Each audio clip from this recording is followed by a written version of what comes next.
खरं म्हणजे कनेक्टिंग लिंकचं काय झालं तर आपण सगळ्यांनी बघितलं, खोटारडेपणा सगळा बाहेर आला.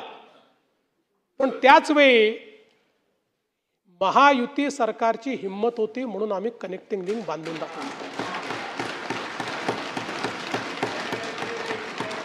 ज्यावेळी कोकण रेल्वे बांधायची वेळ आली त्यावेळी असंच लोक म्हणायचे ही रेल्वे चालू शकणार नाही, ही बांधू नका, इथे दरड कोसळते.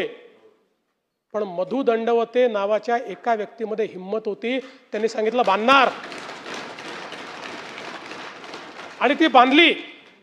बांधल्यानंतर जवळपास 15 वर्ष दरवर्षी दरड कोसळायची, पण त्या प्रत्येक वर्षी आपण शिकायचो आणि त्या ठिकाणी काही ना काही काम करायचो आणि ती दरड कोसळणं बंद करायचो.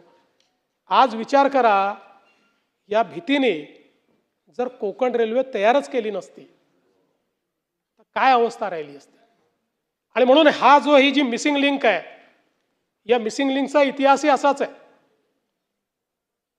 ज्यावेळी मागचं आघाडीचं सरकार होतं त्या आघाडीच्या सरकारमध्ये या मिसिंग लिंकच्या संदर्भातला प्रस्ताव तयार झाला आणि त्या सरकारच्या माननीय मुख्यमंत्री महोदयांनी 2 पानी नोट लिहून 14 कारणं सांगून ही मिसिंग लिंक करता येणार नाही अशा पद्धतीनं फाईल बंद केली.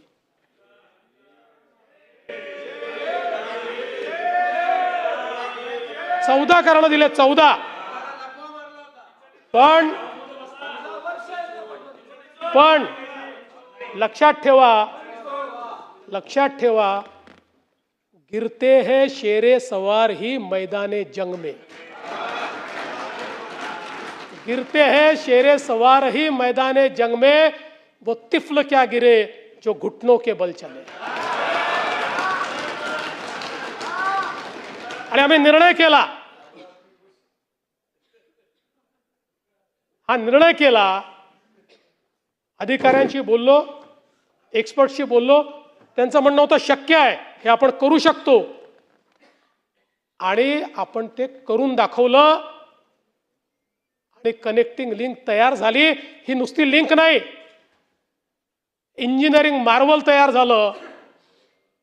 जगातला सगळ्यात मोठा बोगदा, सगळ्यात रुंद बोगदा जगातला,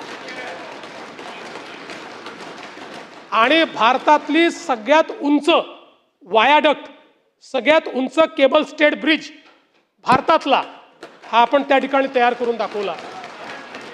जिथे 170 किलोमीटर प्रति तासाचा वारा येतो त्या ठिकाणी आपण ही मिसिंग लिंक तयार केली किंवा कनेक्टिंग लिंक तयार केली.